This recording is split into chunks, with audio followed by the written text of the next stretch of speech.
अगस्त 2024 में बांग्लादेश में जो मानसून क्रांति हुई और शेख हसीना की सरकार गिरी, वो सिर्फ एक सत्ता परिवर्तन नहीं था। नहीं, बिल्कुल नहीं।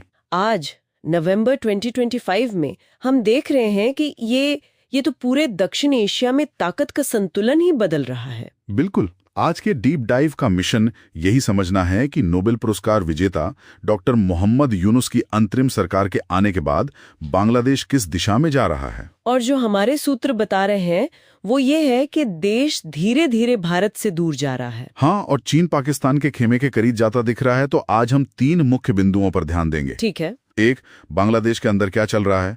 दूसरा, पाकिस्तान के साथ ये नई धुरी कैसे बन रही है। और तीसरा, चीन का बढ़ता प्रभाव। तो चलिए इसे खोलते हैं। देश के अंदर क्या हो रहा है, सबसे पहले इस पर बात करते हैं। सबसे बड़ी बात है फरवरी 2026 में होने वाला आम चुनाव, और उसके साथ एक ऐतिहासिक जनमत संग्रह भी होगा। अच्छा। इसमें करीब 48 प्रस्ताव हैं। ये बांग्लादेश के शासन करने के तरीके को पूरी तरह बदल सकते हैं, जैसे 2 सदनों वाली संसद या फिर प्रधानमंत्री के कार्यकाल की सीमा तय करना। मतलब ये कोशिश हो रही है कि भविष्य में कोई भी नेता शेख हसीना की तरह सारी ताकत अपने हाथ में ना रख पाए। ठीक समझे। ये सत्ता के केंद्रीकरण को रोकने की सीधी कोशिश है। हाँ। लेकिन इसके साथ साथ एक वैचारिक बदलाव भी आ रहा है। वैचारिक बदलाव कैसा? जमात इस्लामी जैसी पार्टियां हाँ। वो अब खुद को कट्टर धार्मिक एजेंडे से अलग आर्थिक न्याय की पार्टी के तौर पर पेश कर रही हैं। एक मिनट, जमात इस्लामी और आर्थिक न्याय, ये तो बड़ा बदलाव है। विश्लेषक इसे पोस्ट इस्लामवाद कह रहे हैं ना? जी हाँ। इसका मतलब है कि वो अब सीधे शरिया या धार्मिक राज की बात नहीं कर रहे हैं। हाँ। बल्कि शासन, भ्रष्टाचार और आर्थिक मुद्दों पर ध्यान देने का दावा कर रहे हैं। ये अपनी छवि बदलने की कोशिश है या कुछ और? लगता तो यही है। और वहीं दूसरी बड़ी पार्टी बीएनपी, उसकी बांग्लादेश फर्स्ट नीति, वो साफ तौर पर भारत के साथ रिश्तों में आई ठंडक को दिखाती है। तो एक तरफ देश के अंदर ये बड़े बदलाव हो रहे हैं और भारत से दूरी बन रही है। इस दूरी का फायदा क्या कोई और उठा रहा है? और यहीं से भू राजनीति दिलचस्प हो जाती है। 1971 के बाद पहली बार बांग्लादेश और पाकिस्तान के बीच एक गहरी रणनीतिक साझेदारी बन रही है। अच्छा। अगस्त 2025 में पाकिस्तानी विदेश मंत्री ढाका आए थे। वीजा नियमों में ढील से लेकर व्यापार बढ़ाने तक कई समझौतों पर दस्तखत हुए। लेकिन क्या ये सिर्फ व्यापार तक सीमित है या इसके कुछ गहरे मायने भी हैं? इसके मायने बहुत गहरे हैं, खासकर रक्षा क्षेत्र में। रक्षा क्षेत्र में? हाँ।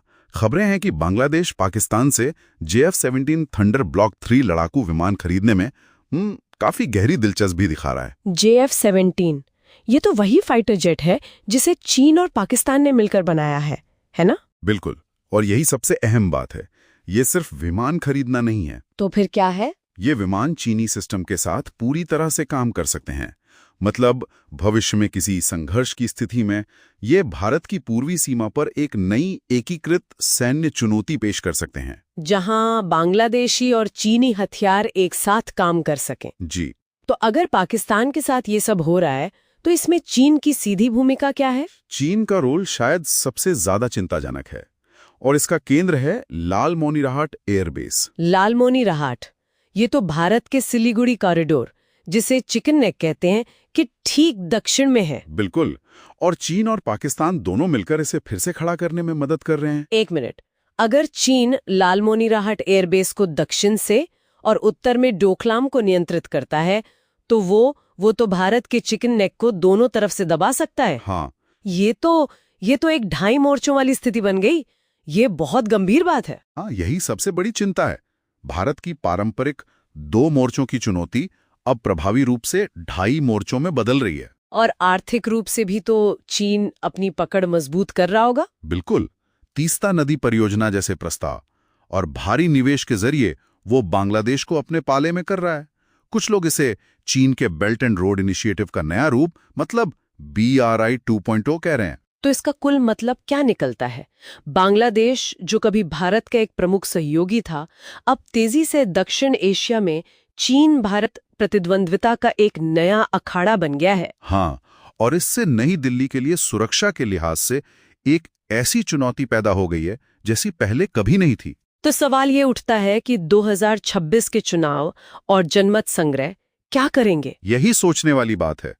क्या ये वोट इस क्षेत्र में स्थिरता लाएगा या यह दक्षिण एशिया के बीचों बीच एक नई भू राजनीतिक दरार को औपचारिक रूप दे देगा? जिसके नतीजे शायद सभी को भुगतने होंगे।